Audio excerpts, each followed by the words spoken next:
Good evening, everyone. My name is Carol Nganga, your health coach. I am happy to have you. I'm happy to host you today.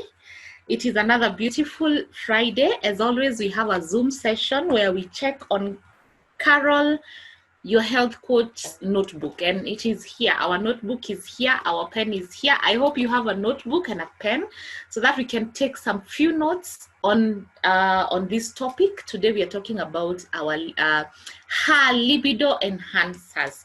Last week we looked at yeast infection, UTI, and and how to care for your vagina. And now today we are here to talk about libido enhancers.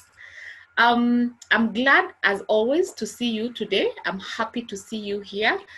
And because I know we will be able to learn together, we will be able to talk about different things. Why we do this is so that we can be able to look at the most natural, less chemicated ways and means of living a healthy lifestyle. Carol, your health coach, is a naturopathic health coach who is out to help you understand the different natural ways and natural remedies to, deal with some of these issues that our life presents us with. So today we are going to look at her libido, and the reason why we are looking at it is because previously we've looked at his libido, and women have told me we would also want to learn as much as you have taught men. This is also a topic that is rarely spoken about. Most women are not ready or willing because of the societal setups, because of the culture, because of all these things. Most people are not able to discuss about these things openly and candidly. But here on our Friday session, we discuss everything in its natural state. So we are as natural as we can. So we discuss everything. I want to remind you that if you have any question, any comment, any thought, you can share with us on our chat box. We have a chat box. You can just type there. If you want it to be done privately, you can send it as a private message. If you want everyone to see it, then will be able to see it. Kindly give me a minute.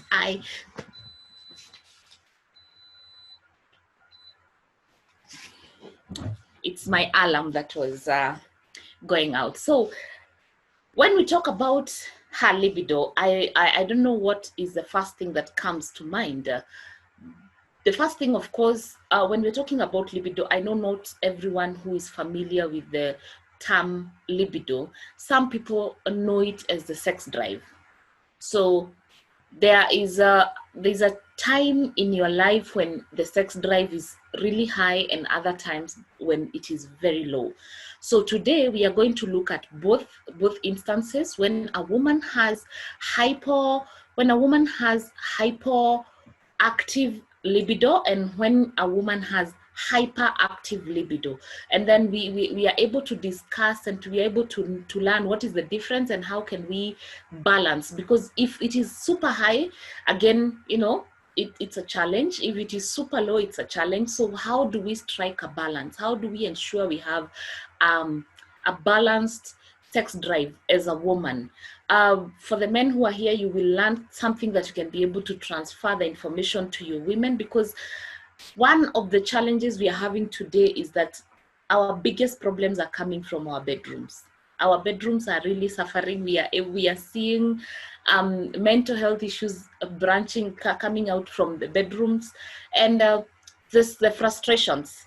I'll start this by telling you something. This is for the men. I know the women will just nod and say, yes, this is true. But for the men, I'll tell you that there is nothing on earth as angry, nothing and no one on earth who is as angry as a sexually frustrated woman.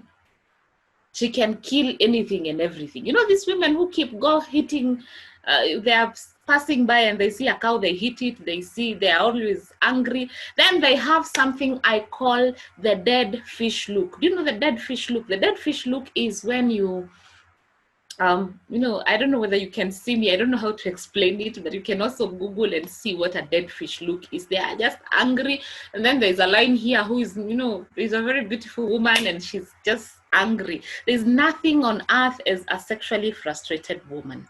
And these frustrations come when she is either hyperactive or and then she's not attended to properly, or when she has hypoactive, that is low sex drive, and she cannot meet the needs. She does not have any sexual desire. So it means that when her partner comes and would want sex, then she gets very frustrated because the sex is painful, because there is no lubrication. She is just angry.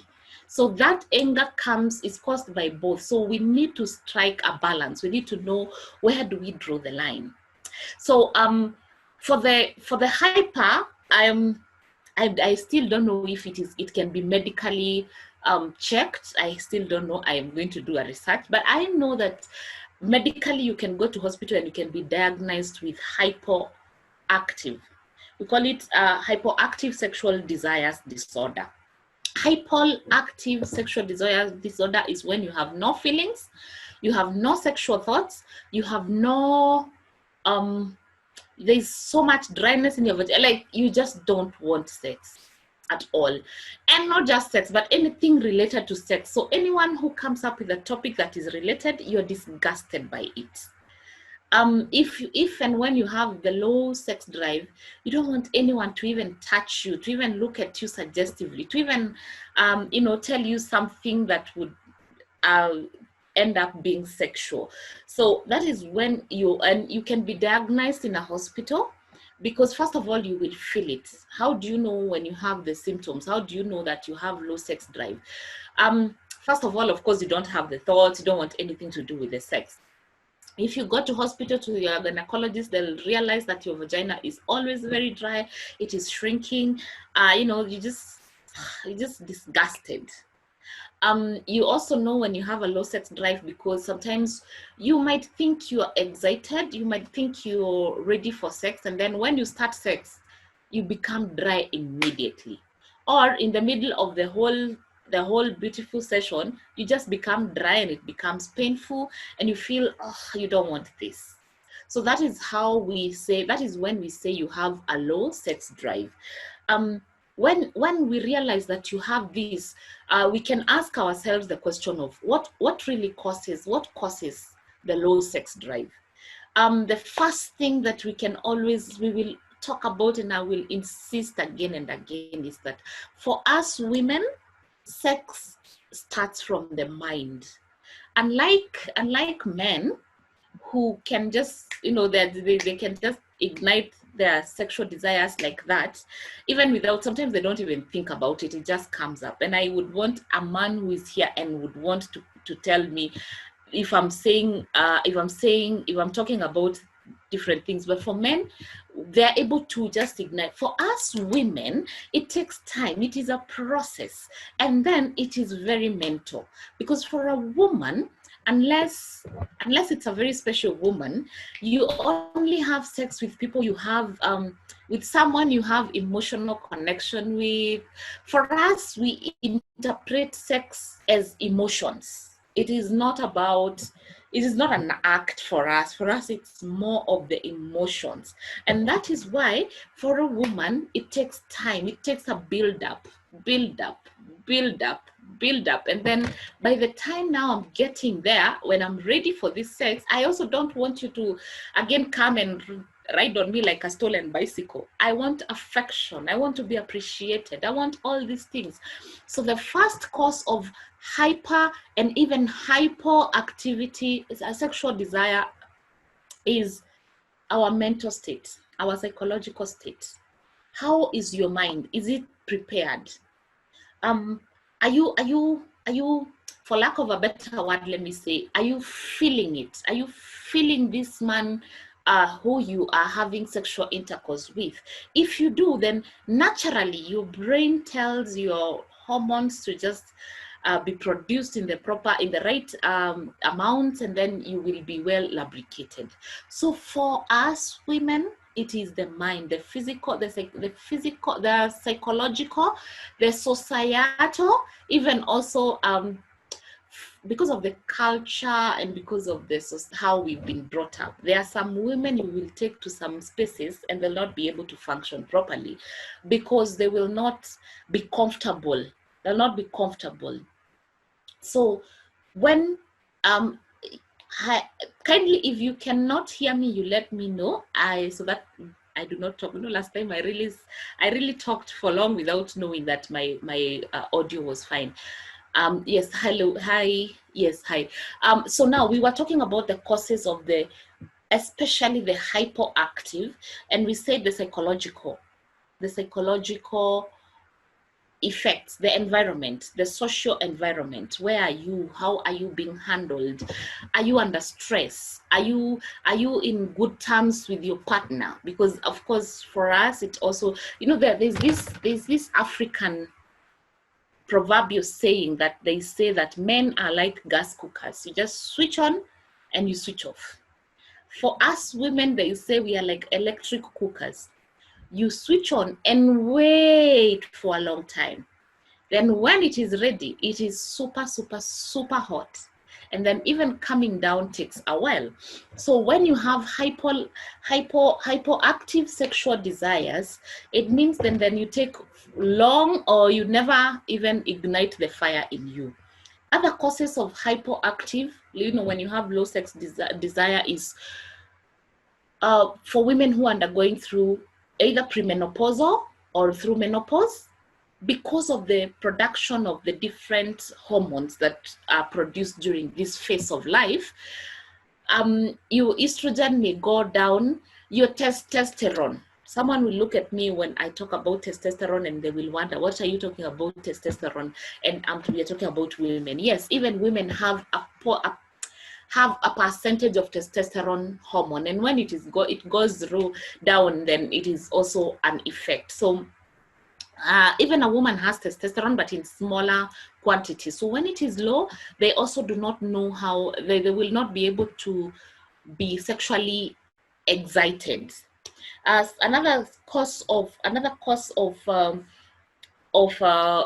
low sex drive is the dryness and the shrinking of the vagina that comes as a result of menopause. The way we talk about the genitourinary syndrome of menopause. I will talk about the genitourinary syndrome of menopause when we will be talking about menopause. For today, let's just know that during a certain phase of life in a woman's life, there's a possibility of very naturally the dryness of vagina, the shrinking of the vagina. Also, remember, a woman's cycle is different at different times of the month because of the production of the different hormones. So it also depends on what time of the month that the woman is, trying to is in. Where there are some times, just maybe some, it depends with your personality and your body. Personally, I no longer have monthly periods, but before then, I remember that before my periods, I used to have a very low sex drive, and for that time, during my ovulation, of course, definitely, my sex drive was super high. So depending on the time of the month, a woman's sex drive is totally different. It keeps fluctuating. It keeps going up and down. At the same time, as our age, as we go up the age, I think it's going up the age. As we grow older, of course, the sex drive, we don't expect it to be the same, because this woman has either different hormones. This woman is busy raising children. This woman has a career to think about. This woman is the activity is totally different. So even as our age changes, the sex drive also changes. We've talked about the low estrogen and the low testosterone. Now, something else that might cause low sex drive in a woman is some type of medication.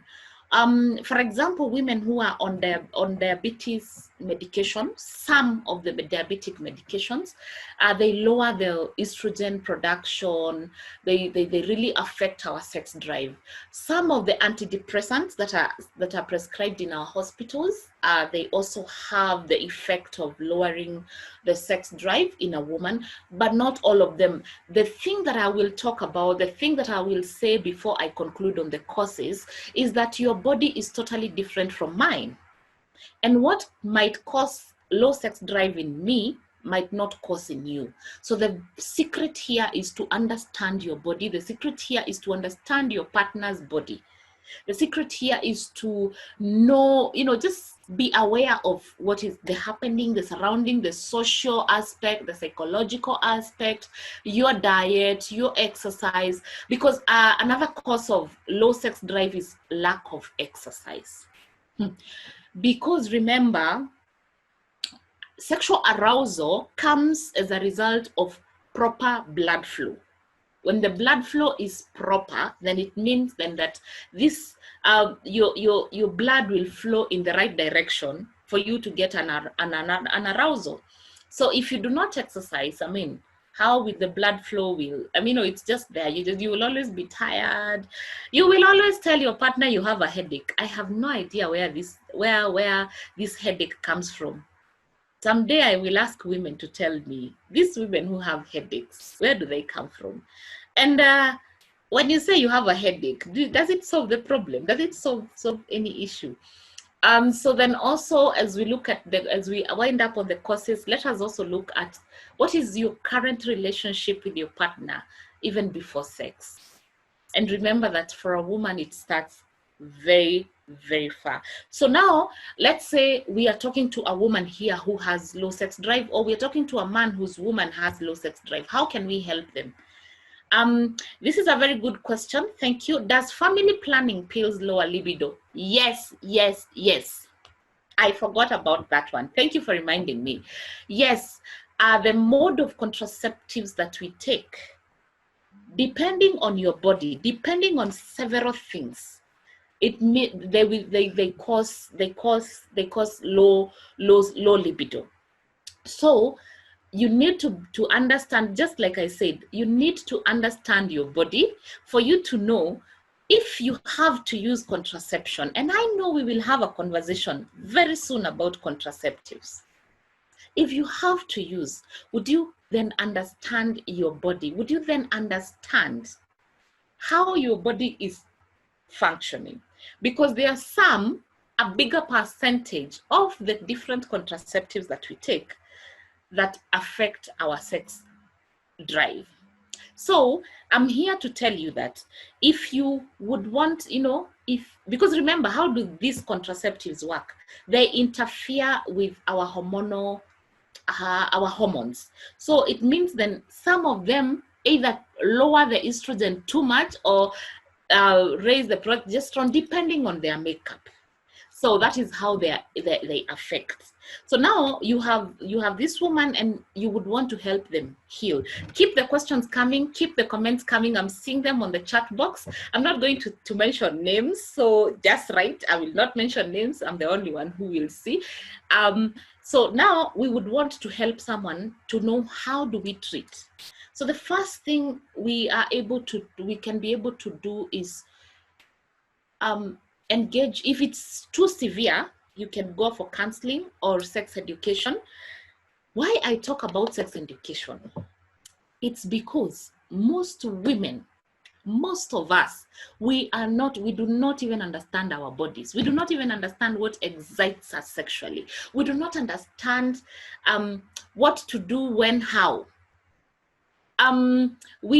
Others, I've met women who come to me and they tell me, sometimes I just have sex so that just for his sake. Most of us have been also taught not to enjoy sex. Sex is meant to be enjoyed. My goodness, there's nothing as beautiful in this world as good sex. Is there? There isn't. So, the societal, the cultural aspect of telling a woman, do not speak out your needs, do not, a woman should not enjoy sex, that's a big fat lie. Sex should be enjoyed. Sex is something beautiful that God created it. It created us. If we didn't have it, then we would not have been where we are today. So the first treatment is the sex education. Let us understand, how does the vagina work? How does it look? There are women who've come to me and I ask them, have you ever looked at your vagina? Have you ever taken a mirror and looked at it? Do you even have an idea how it looks? There are some who have no idea how it looks. What a shame. What a shame. Would we be able to appreciate our body? Because even if your partner appreciates you to the moon and back, if you do not appreciate your body, sorry, it does not work. So I'm not going to talk about the sex education today. We will have a conversation about sex education. I'm so excited when I talk about sex education because we need to be liberated from the cultural and the societal expectations. So then we want to treat her, and we start with the sex education, the awareness of her body. So what triggers? There are some people who, for them to be aroused, they need to be kissed. There some of them would need to have this that look. They would want you to look at them differently. Everyone has their own arousal aspects. When you are aware of that, and you still would want to pursue, to live, to enjoy the sex. Number 2 is communicate with your partner. Communication. If you don't have communication, they're not angels, how will they know? Communicate. Say, I don't like this, I like this, just communicate. When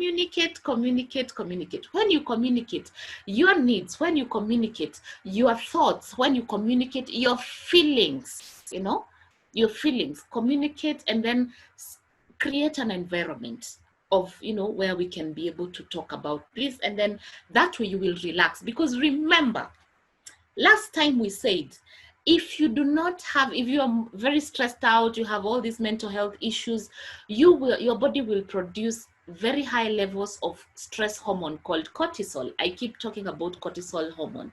So when the cortisol hormone is high, then it means then you will not be relaxed, you will be very anxious. When you're anxious, even your muscles, your vagina is made up of muscles. So the muscles will not be able to relax. Okay? So you need to relax. The anxiety needs to come down. And for the anxiety to come down, kindly let me, there's someone who is asking, Douglas, I'm sending you a text message of someone who wants to log in, but they don't know how to, they don't have the full information. Kindly talk to them. Thank you. So like we were saying, we need to be able to relax. When you relax, then it means that then all your muscles will be able to function properly. So how then do we help them? Do we help our partner relax? We talk to them. We encourage each other. We talk, we communicate. We say, this one I don't like, this one I like. So that is the healing number 2. Healing number 3 is we engage in physical activity. When we activate our bodies, our blood flow will really, change and increase. Okay, so then it means then that we will be able to deal with this. So the other way we can treat is having we have 10 minutes, so don't worry, we have time to be able to conclude. But this is a question. Hello, what's the cause of an urge feeling hot just before periods come? That's for how it looks. I am not understanding that question. Hello, what is the cause of an urge feeling hot just before your period come? The heat that comes just before your periods. I will be able to answer that before I leave. We are looking at the treatment number 4. Number 3, we have talked about exercise. We need to exercise so that we can encourage the blood flow. Then 4, our healing number 4. What is it that we eat? A woman who is overweight is very hard to be able to have a high sex drive. So we need to check our weight. And one of the ways we check our weight is our diet. So I will give you 1, 2, 3, 4, 5. I'll give you 5 minerals that your body needs to encourage your arousal, to encourage an orgasm, to encourage you to enjoy sex. I will give you mineral number 1. Mineral number 1 is vitamin E. A vitamin E, is able to help you with the blood flow. So when your diet is rich in vitamin E, the blood flow is able to flow properly.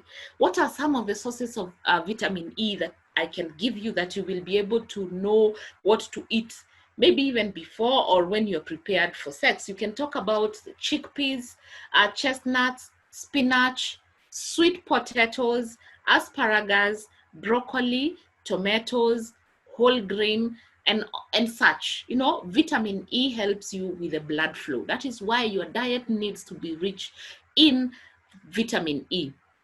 If you would this is for every woman. This is not just for the woman who is ailing from low sex drive. We have vitamin A. That is number 2. We have vitamin A.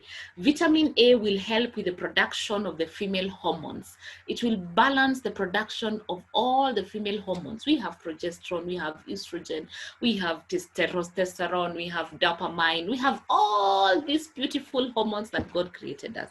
So when your diet is rich in vitamin A, you will be able to help your body balance the production of this hormone. So where do we get vitamin A from? We can get from cabbage. I have heard of myths and stories that women who take cabbage, they are always wet. I am yet to confirm that, but cabbage, yes, cabbage is rich in vitamin A. Apricots, carrots, chilies, greens, grapefruits, lettuce, mango, pepper, spinach, again, sweet potatoes. I want you to see this, that sweet potatoes appear in every category of food that we need. I want you to see that some of these fruits and the nuts and the whole grain, they appear in all that you need, all the minerals that you need. Mineral number 3 that you need is magnesium. Magnesium will help with the production of the hormones. Magnesium will help you relax and calm down and be able to reduce the tension. So where do we get magnesium from? Natural dark and white chocolate, not these ones in our shelves that have added sugars. I'm talking about the natural dark and white chocolate. You can take the natural cocoa. The natural cocoa also really boosts the magnesium. You can soak your body or your feet in Epsom salt. It is very rich in magnesium. You can also take flax seeds. You can take sesame. I keep confused. Some of us call it simsim, others we call it sesame. This the nuts. So the peanuts and all these things. Our Ugandan friends will tell us why their women are always taking the peanut sauce, and they will tell you what the advantage of the peanut sauce is. Our mineral number 4 that our body needs is vitamin C. Vitamin C is super amazing in boosting our immunity, in making sure that our sex and fertility hormones are well produced. So if you're there and you're struggling even with infertility, vitamin C is one of the key components in your diet that you need. So where do we get vitamin C from? It is all over. It is in the citric fruits. It is in, oh my goodness, I cannot even summarize the vitamin C. So vitamin C is very important. Our mineral number 5 is vitamin B6 and vitamin B3. So for especially women in their premenopausal stage and menopausal and postmenopausal, vitamin B6 and B3 are very important. What are the sources of vitamin B6? Banana, the ripe bananas, avocados, tomatoes. Vitamin B3, we get it from brown rice, whole grains, and such things. Our last mineral number 6, and the major one, is water. Drink water. Water keeps you lubricated. Water keeps your blood flow amazing. Water keeps your toxins. It helps your body remove the toxins, and water keeps you happy. So our take-home points are that 1, we will exercise. 2, we will check our diet, and in our diet we will make sure we have vitamin E, vitamin B6 and B3, vitamin A, vitamin C, a lot of water, and magnesium.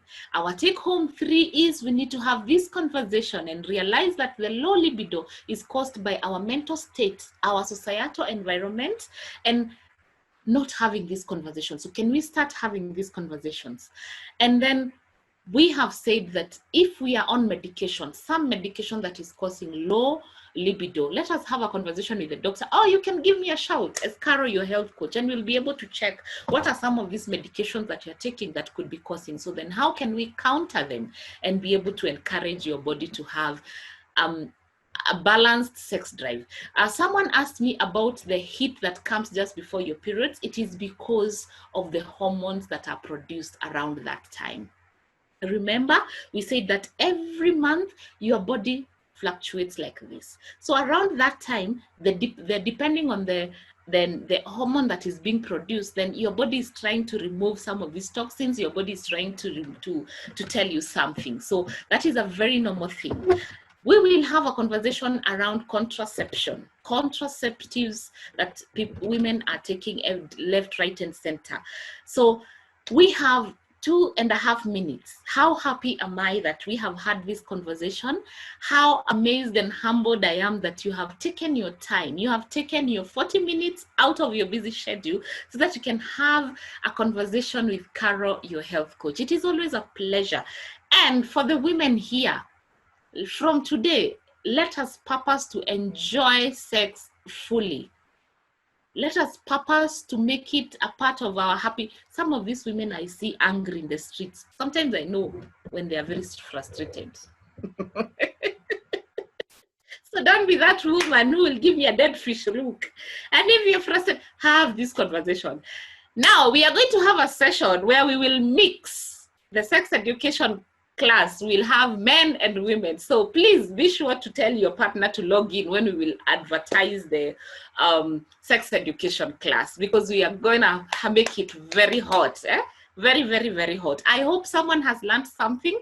You can drop your email address if you missed last week's class. We'll be able to share the last week's episode. And even this one we have recorded. Thank you. A big shout to Mr. Douglas. Douglas, thank you very much. You've been really helping me with technology. A big thank you to everyone who logged in today. It has been a beautiful, beautiful, beautiful session. I see Betty, I see Techno. I don't know who this Techno is. Wave at me, Techno. I have no idea who you are, but welcome. I can't see your name. Jacqueline, thank you. Christine, Virginia, Michael, Dr. Regina, Beatrice, Douglas. My goodness, you guys are amazing. Michael, Diana, Sylvia, thank you so much. It has been a pleasure. Thank you. God bless you. This is Carol, your health coach, and you can reach me out on 0711621563 or email me on cnga00@gmail.com. Always a pleasure. Thank you very much. God bless you. Mwah.